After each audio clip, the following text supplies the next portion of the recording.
Nouvelle lune en bélier, le 17 avril à 15h51 pour la Réunion, 13h51 pour la France métropolitaine et la majeure partie des pays d'Europe. Cette nouvelle lune se produit donc au 27e degré du signe du bélier, juste à côté de l'astéroïde Chiron, en conjonction pour nous symboliser donc cette difficulté à être nous-mêmes.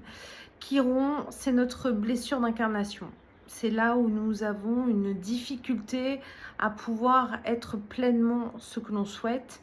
Et quand Chiron fusionne avec cette nouvelle lune, il y a évidemment l'idée que ça va être compliqué d'implémenter, puisque nous sommes dans le premier signe du zodiaque, une idée d'être soi-même. Comment on va arriver à pouvoir vivre ce que l'on souhaite, être ce que l'on souhaite, autant collectivement qu'individuellement. Cette nouvelle lune, elle ne forme qu'un seul aspect, c'est cette conjonction à Chiron. Et cette conjonction Chiron-nouvelle lune, c'est une difficulté de fécondation. C'est quelque chose qui a du mal à se mettre en œuvre pour ensuite, d'ici un mois, pouvoir se mettre au monde, pouvoir émerger d'une manière ou d'une autre. On aura entre les deux une pleine lune en Scorpion qui va nous montrer toutes ces difficultés justement à pouvoir accoucher de soi, accoucher de projets, accoucher de quelque chose qui est positif. Et nous avons donc là, justement dans cette semence initiale, quelque chose qui vient dire c'est difficile de mettre en œuvre ce que l'on souhaite faire. Et donc il y a cette complexité là à faire naître quelque chose. C'est à la fois celui qui nous montre notre blessure, mais c'est aussi celui qui apporte l'antidote. Il est à la fois celui qui nous indique là où il y a un problème, un manque, quelque chose qui ne fonctionne pas. Et parallèlement, il nous montre aussi que c'est à travers notre propre expérience, notre propre cheminement interne, notre propre quête intérieure que l'on peut trouver des solutions. Donc Chiron a cette double valeur à cet endroit, dans ce premier signe du zodiaque qui justement a cet élan vital, cette volonté de mettre quelque chose en place, mais ne l'oublions pas aussi qui est dirigé par Mars, la planète aussi de la force, de la violence, de la guerre. Et donc là, on voit bien qu'il y a quelque chose qui a envie de naître, qui a envie de se féconder, qui a envie d'aller vers un cycle, mais en même temps, qui le fait dans un moment où ça semble peu propice pour pouvoir grandir et se développer comme ça souhaiterait. Comme je le disais, il n'y a aucun aspect formé à cette nouvelle lune avec d'autres planètes. La seule chose qu'il y a, c'est que cette nouvelle lune, elle est partile. Ça veut dire qu'elle est au même degré et ça veut dire que donc il y a une résonance avec la lune noire vraie qui se trouve en Scorpion. Ça nous parle à nouveau encore d'ombre, de difficultés. La lune noire en Scorpion, je pense que c'est l'endroit où elle se situe le mieux pour nous parler de ces ombres, pour nous parler de ce qui dysfonctionne, pour nous parler aussi de toutes les tensions, de toute la noirceur que l'on peut ressentir.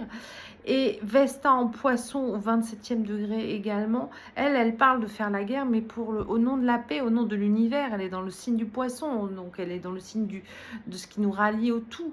Donc il y a quelque chose forcément là de souterrain qui nous parle d'une ambiance bouillonnante, de quelque chose qui a envie d'émerger, mais alors là on est dans le feu, on est dans le côté volcanique des choses.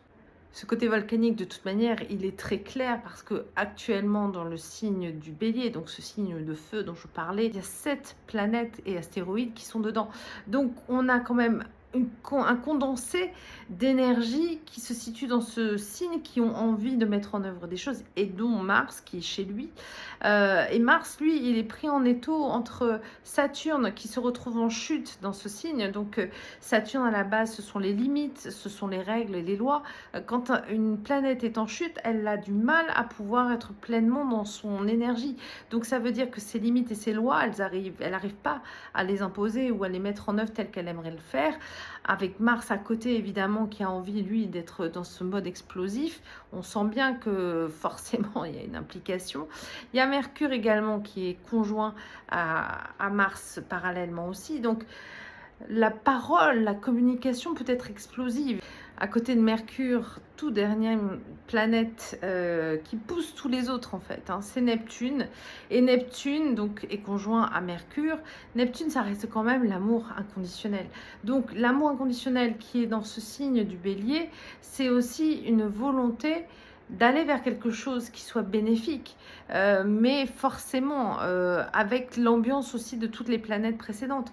Donc certes, la finalité reste un Neptune dans ce signe du Bélier, même s'il amène un flou, même s'il peut amener une certaine tension, parce que Neptune, c'est aussi parfois un embrouilleur, il ne met pas forcément de clarté quelque part.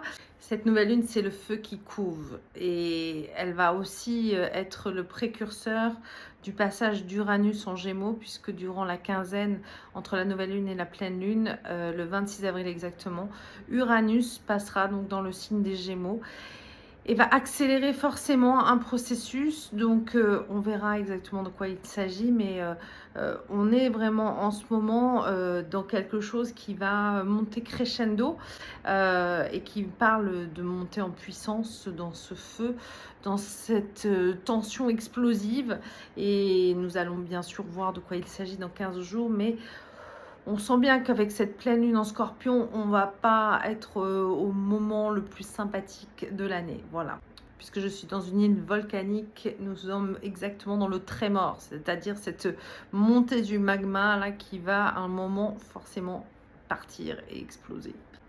Donc préparons-nous à l'éruption potentielle de ce qui va se passer prochainement.